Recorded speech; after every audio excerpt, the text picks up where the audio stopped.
ஐயா வணக்கங்க ஐயா. ஆ, இந்த பீர்க்கன் பிஞ்சு வந்து இந்த நீட்சி தன்மையை வந்து அவ்வளோ அருமையாக இருக்குது. இது வந்து நம்ம பார்க்குறதுக்கு ரொம்ப அழகாக இருக்குது. நம்ம இதோட வேற சாதாரணமாக பஞ்சகாவியை அடிக்காமல் ஒரு பிஞ்சு இருக்கிறது நான் உங்களுக்கு அந்த செடியை காட்டுறேன். அதுக்காக தான் இன்றைக்கி இந்த பதிவுங்க ஐயா. இந்த பிஞ்சோட நீளம் பார்த்தீங்கன்னா அவ்வளோ நீளம் இருக்குதுங்க ஐயா. ஆ,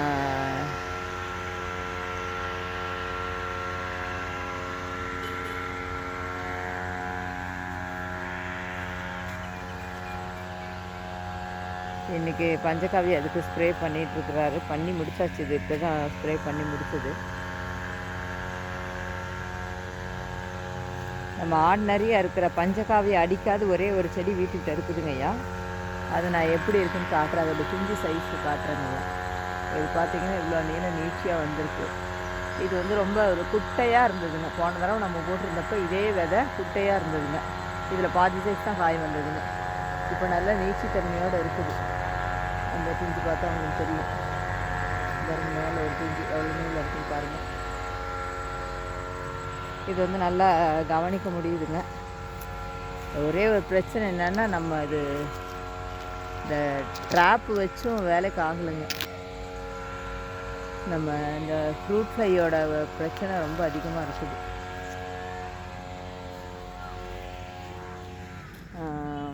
இந்த கொத்தவரங்காய் செடி பாருங்கள், இப்போ தான் ஸ்ப்ரே பண்ணியிருக்காரு. ஒரு மாதிரி நல்ல தண்டு ஊக்கமாக நல்ல திக்காக வருது, பார்க்க முடியும். இந்த கத்திரிக்காய் செடி போன வாரம் ரொம்ப சின்ன செடியாக இருந்தது, காட்டியிருப்பேன். இப்போ பார்த்திங்கன்னா நல்லா பெருசாகிடுச்சு. தண்டெல்லாம் நல்லா பெருசாக வந்துட்டுருக்கு. இதில் பார்த்திங்கன்னா தெரிஞ்சுக்கலாம் அந்த கொத்தவரங்காய் செடியோட தன்மை. நல்ல வேகமாக வளருது, பூ வைக்க ஆரம்பிச்சிருச்சு. இப்போ இன்றைக்கி இது 2வது ஸ்ப்ரே இந்த கொத்தவரங்காய் செடி கொடுக்குறோம். நம்ம வேறு விஷயம் எப்படி இருக்குன்னு நம்ம பார்க்கலாம். இது தர்பூசணி ஊன்னது, இது எப்படி வருதுன்னு நம்ம பார்ப்போம். கத்திரி நல்ல ஒரே வாரத்தில் டக்குன்னு எழுந்துச்சு. ஒரு மாதிரி இலை பெருசாக நல்லா அழகாக எழுந்து வருது. கொத்தவரங்காயில் நல்ல டிஃப்ரென்ஸ் பார்க்க முடியுதுங்க ஐயா.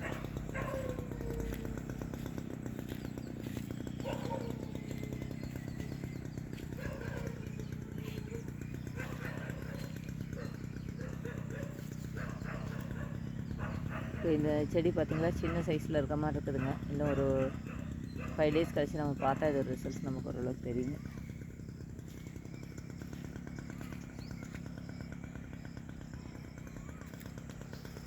ஒரு நீட்சி பார்த்தாவே ரொம்ப ஆசையாக இருக்குது. பீக்கனோட நீட்சி இந்த ஹைப்ரிட் வெரைட்டியில் தான் இவ்வளோ நீள காய்கள் வரும். நம்ம இப்போ ஆர்டினரி ஊன்னதுலேயே இவ்வளோ நீள காய் வந்திருக்கு.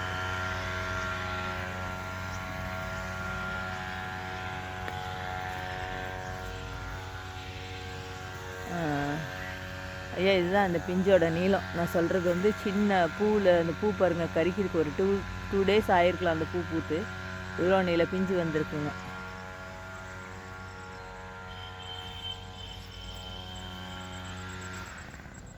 இங்கே பார்த்திங்கன்னா செடி மட்டும் வளரலைங்க.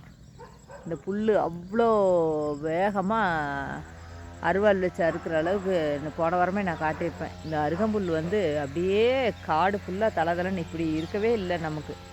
இவ்வளோ வேகமாக இந்த சைடில் இருக்க பெட்டிங்களோட சென்டர் இதில் எல்லாமே அவ்வளோ புல் வளர்ந்துருக்குதுங்க. பார்த்தீங்கன்னா உங்களுக்கு தெரியும்.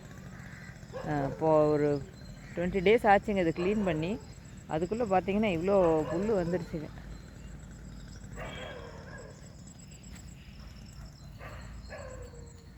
இந்த செவ்வண்டை கூட நல்லா உயரமாக வந்திருக்குங்க ஐயா. நல்ல போன வாரம் உட்காந்துக்கிட்டே இருந்தது. இந்த வாரம் கொஞ்சம் நல்லா வளர்ச்சி தெரியுதுங்க நமக்கு.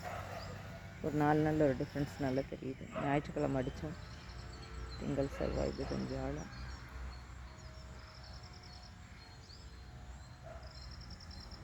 சிகப்பு ரகத்துலேயே இது வந்து பியூரான சிகப்புங்க. இது கொஞ்சம் பச்சை கலந்த சிகப்பு விதை.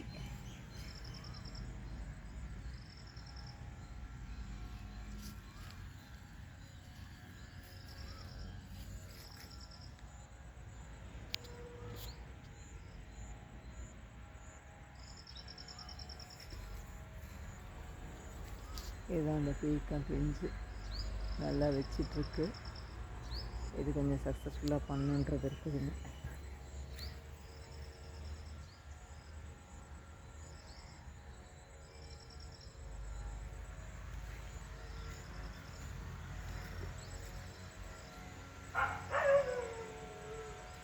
கொடி கொஞ்சம் ஸ்லோவாக தான் ஓடுதுங்க ஐயா. இந்த மாதிரி ட்ராப் வச்சுருக்கோம் இந்த ஃப்ரூட் ஃப்ளைக்காக. அவ்வளோவா இதில் ஃப்ளை வந்து பத்தலைன்னு நினைக்கிறேன் இந்த தோட்டத்துக்கு. இன்னும் 2-3 ஃப்ளை வாங்கி வைக்கணும். இல்லைன்னா கருவாட்டு பொரின்னு சொல்லுவாங்க, அந்த மாதிரி ஒரு சிஸ்டம் இருக்குது. அதையும் ஃபாலோ பண்ணணும்னு நினைக்கிறாங்க. இல்லைன்னா ஒரே காய் கூட நம்ம அறுவடை பண்ண முடியாது. இதில் இப்படி சைடில் வர இந்த எக்ஸ்ட்ரா கொடி வந்து நம்ம கட் பண்ணி விட்டோம்னா தான் மெயின் கொடி வந்து நல்லா வளரும்னு சொல்லுவாங்க. ஸோ இது நம்ம இதை கட் பண்ணி விட்டுறணும்.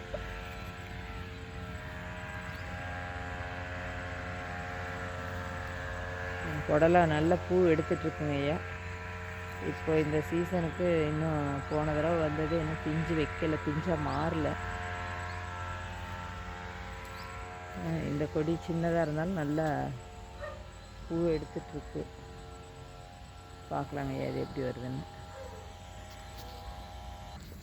இந்த செடியில் பார்த்திங்கன்னா தெரியுங்க இந்த ஃப்ரூட் ஃப்ளையோட பிரச்சனை என்ன பண்ணியிருக்குன்னு. இப்படி கடித்து இந்த பிசின் வெளியில் வந்ததுக்கப்புறம் அது உள்ளே முட்டை வச்சுட்டு போயிட்டு இந்த காய் அழுகிடுங்க ஐயா. இது உள்ளே உடச்சி பார்த்திங்கன்னா சொட்டையாக இருக்கும். இது ஃபுல்லாக இந்த மாதிரி பண்ணுது. இதுலேயும் பாருங்கள் அந்த பிசின் வடிஞ்சிட்ருக்கு. எவ்வளோ நீல காய் இதெல்லாம் வேஸ்ட்டாக போச்சுங்க. இப்படி தான் இந்த ஃப்ரூட் ஃப்ளை வேஸ்ட் பண்ணிகிட்ருக்கு. இந்த பந்தலுக்கு என்ன ட்ராப் வைக்காமல் இருக்கிறதுனால இதில் கொஞ்சம் அதிகமாகவே இருக்குது. சைடில் பார்த்திங்கன்னா இந்த பிஞ்சு அழுகலும் நடக்குதுங்க. பிஞ்சோட நீட்சித்தன்மை இது பார்த்திங்கன்னா தெரியும், நல்லா நீளமாக இருக்குதுங்க. இது இந்த அடுத்த பந்தலில் இருக்கிற காய்ங்க.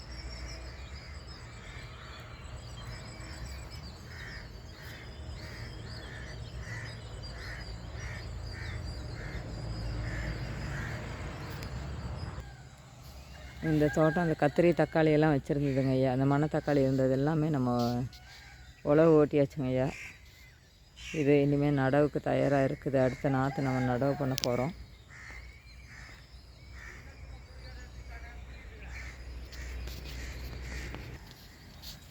இப்போ இந்த சைடு வந்து நம்ம ஏற்கனவே நாற்று விட்டுருந்தோம் அந்த டோகோ தக்காளின்ட்டு. அந்த தக்காளி நடவு பண்ணியிருக்கிறோம். இதில் இது ஃபுல்லாமே தக்காளி நடவு. இது ஒரு ரேர் வெரைட்டி கலெக்ஷன் சொல்கிறாங்க இந்த டோகோ தக்காளி. யூஸ்வலாக இருக்கிற தக்காளி விட 3 மடங்கு இதில் ஒரு சக்தி இருக்குது அப்படி சொல்கிறாங்க. இப்போ நாற்று நடவு பண்ணியிருக்கோம் நம்ம.